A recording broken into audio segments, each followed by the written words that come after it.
I don't know if it has gotten lost in all of the football playoffs and getting ready for the Super Bowl and all of that, but the halfway mark of the National Basketball Association season is at hand, and that means that the NBA All-Star Game will soon be upon us. It's usually not too much of a big deal.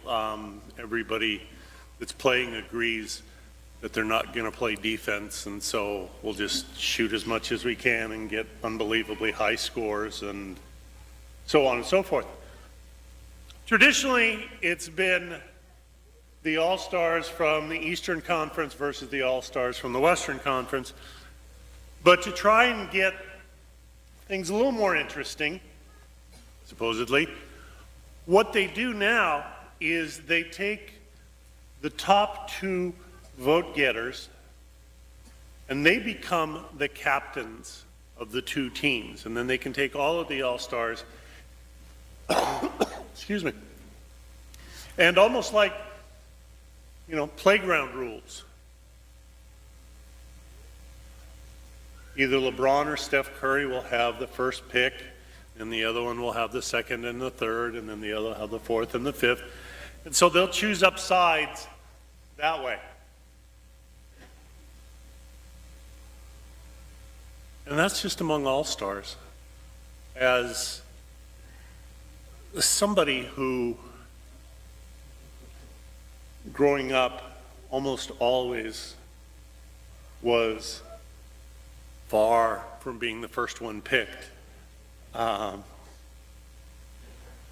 can tell you that it wasn't always easy when you're the last one left and the captain, rather than joyfully picking you, says, "Yeah, okay, you can come with us too." But what was Jesus thinking? What is God thinking? Look who he's picked.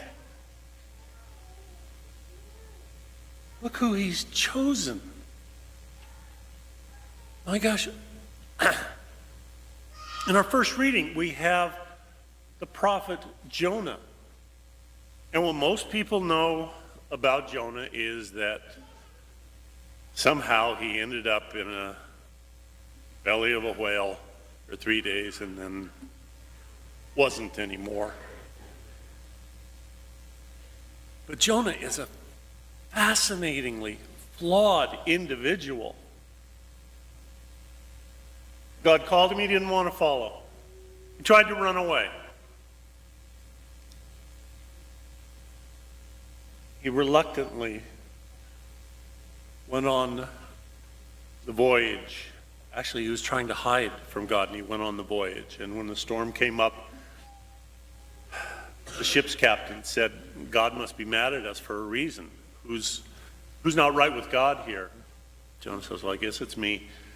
So they all agreed very democratically to take Jonah and throw him overboard.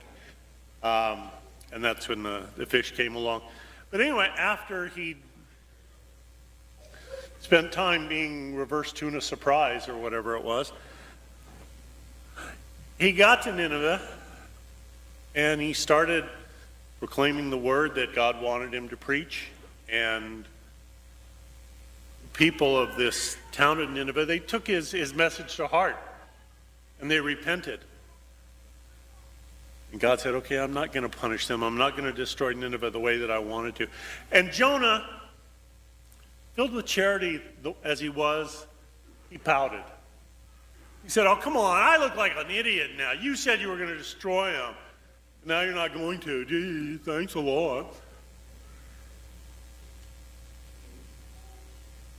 Incredibly flawed. Why would God choose him? Our gospel.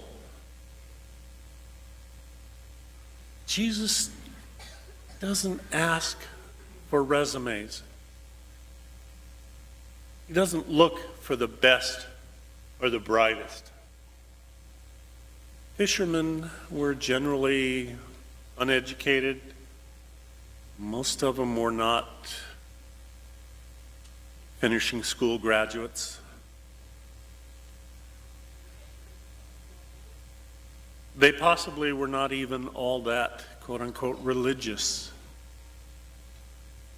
And yet,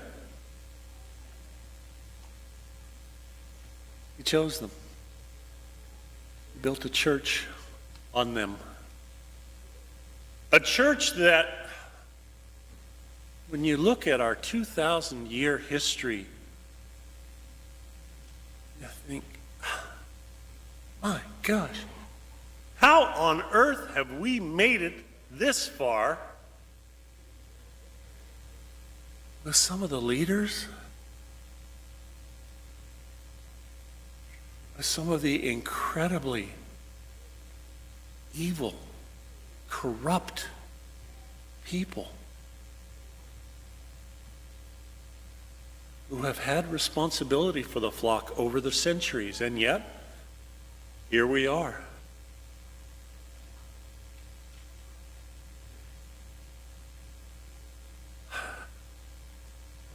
I've been a priest for 3.5 decades now, and people still look and say, how has the church survived that?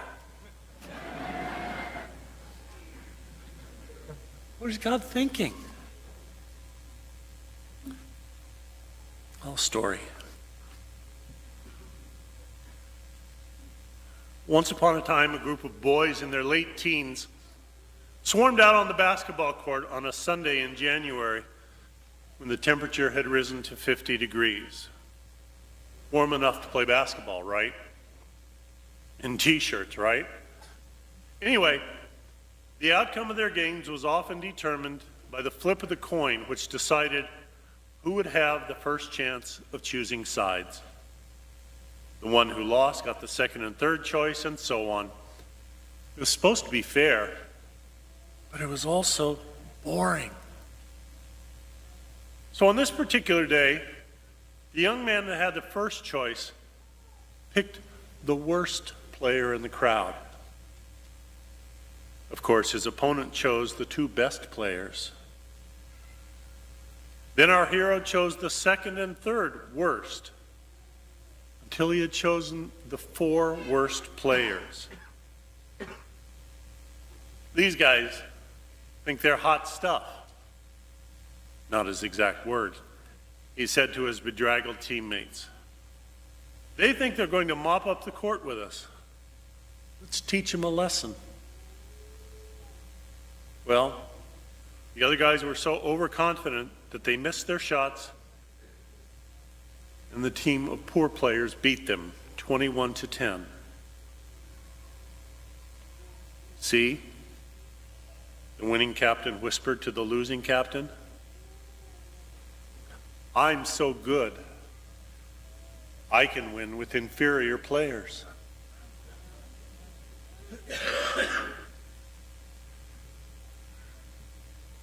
Jesus said, come, follow me.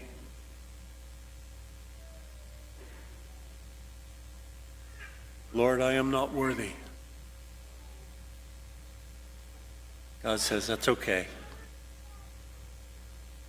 I can work with that too. I can work with us all. And we are lucky.